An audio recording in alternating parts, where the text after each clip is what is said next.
Shiite worship practices. What is it in the way Shiites practice that does make them different than Sunnis? Right? I said that they follow the same, they practice the same 5 pillars, they have the same basic social practices, and so on. So what is it that makes the practice of Shiism distinctive in a ritual sense from that of Sunni Islam? First of all, Shiites commemorate the birth and death dates of all of the imams, and they commemorate the day on which Muhammad made this statement about Ali, right? For whomever I am their Lord, Ali is the Lord. That is an official holiday in Shiism. I spent a year in Iran actually doing dissertation research, and one of the things that really always threw me off is that every other day seemed like was a holiday. Right? You've got 12 imams, their birth dates, their death dates, right? I was always going to the library and it was closed. Right? And so finally I decided I better get one of these calendars and figure out what is the day, in which these things happen, right? But anyway, the birth and death dates of their imams are commemorated. The places where their imams are buried, and even places where prominent descendants of the imams are buried, become places that have a certain sacred quality for Shiites. So Shiites, for example, will visit, as we've seen a lot on television, will visit Karbala, which is one of the 3 places in which Hussein is said to be buried. They will visit the tomb of the 8th Imam, which is located in Mashhad in Iran. They will visit the tomb of Ali, which is located in Najaf in Iraq. Right? And when you go to a Shiite country like Iran, in every city and town, there is at least one tomb of a prominent descendant of one of the imams that becomes a site of a kind of a visitation, what's called ziyara in Arabic, right? A kind of pilgrimage with a small p, that you would go and you would go there and you would pray and you would donate money to the mosque or the tomb where this person was buried. For many Shiites who lived in Iran, it wasn't always possible for them to make Hajj. Right? We talked about how difficult Hajj was. And so it wasn't always possible for them to make Hajj. And when a person made Hajj and came back, since it was a very difficult thing, they would be given this title of honor. They would be called Haji. Right? For a lot of Shiites who couldn't make the Hajj, they would try to make the pilgrimage to the tomb of the 8th Imam in Mashhad. And having done so, they would then be called Meshdi. Right? And so this also became a kind of honorific title. In no way was it meant to replace the Hajj. But the idea was for people who would never be able to make the Hajj, this was also something that they would try to do. Because throughout their history, Shiites suffered a number of, certainly from their point of view, injustices. Of course, the death of Hussein, even the whole situation with Ali was considered a terrible injustice. The fact that Shiites were persecuted during the time of the Umayyads and also in the early Abbasid period, all of these things were considered terrible injustices that Shiites had suffered. And so, and injustices that really cannot be righted till the end of time. And so the attitude in Shiism, it's largely marked by a kind of culture of mourning, right? Mourning for these injustices that happened without being able to actually right them. Right?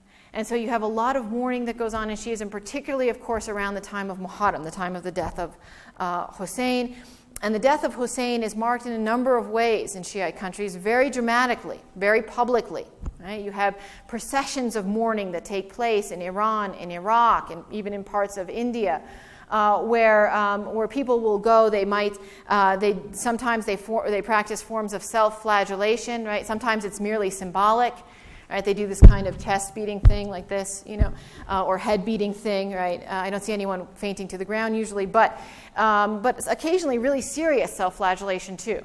Right, which is something that Sunnis also found really excessive and against moderation and general kinds of attitudes that you should have in Islam.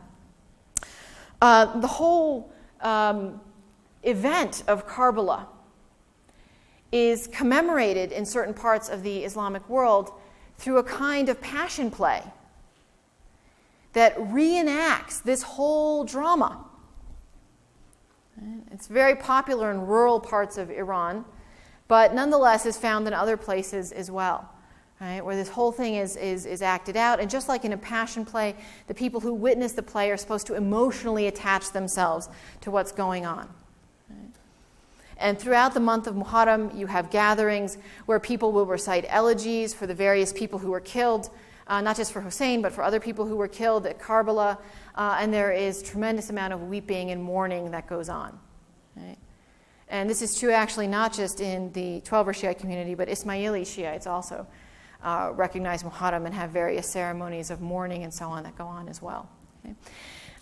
These things, all of these things together, have made Shiites sometimes rather suspect in the eyes of Sunnis. Right? They don't like the fact that they don't really have a very high opinion of Abu Bakr and Omar, who are so important for Sunnis. Right? Go to Iran and try to find someone named Omar. Good luck. Right? No one would name their kid Omar. It would be like giving him the kiss of death, right? Socially speaking. So a lot of Sunnis don't like that, or the fact that Shiites don't really trust the companions who are so important for Sunnis. Or the fact that they invest the imams with such a high degree of spiritual authority that it seems to almost approach the authority of the Prophet himself. Or the fact that they engage in these devotional practices, mourning practices, that sometimes appear very excessive. And remember, we talked about how important moderation was in general in Islam. So all of these are problems that Sunnis have with Shiites and criticisms that Sunnis have of Shiites. But that being said, Sunnis and Shiites have lived together side by side in many parts of the Islamic world for centuries. And so despite their theological differences and their political differences and their legal differences and things that, of course, upset them about one another, the idea that is sometimes put forward today in the context of Iraq, that Shiites and Sunnis, they're locked in this thing, they just can't get over what happened in the 7th century, they are implacable enemies, there's nothing that can happen, and it wasn't really our fault that Iraq turned out to be such a debacle. We didn't realize that these people were still fighting each other over what happened in the 7th century, crazy as it is, so it's not our fault, right? That is not an accurate reflection of the relationship between Sunnis and Shiites in Iraq prior to the U.S. invasion. Prior to the U.S. invasion, it is thought that as many as 30% of all marriages in Iraq were mixed marriages of Sunnis and Shiites. Their families are interconnected, they're interlinked. I told Dr. Nyang this joke the other day. What do you get when you have a Muslim who has a Sunni, one parent is a Sunni and the other parent is a Shiite? Sushi. Sushi is apparently a kind of affectionate term that some of these actual offspring of mixed marriages use for themselves. Yeah. And this is true in Lebanon as well. You also have lots of mixed marriages that come out of Lebanon as well.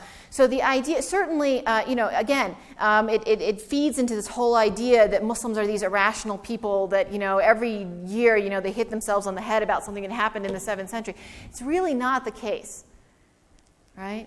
They don't necessarily like certain aspects of each other's theology or each other's position. Right? But they pray together, they fast together, they make Hajj together, they live together, they intermarry. There's no ban on intermarriage between Shiites and Sunnis at all.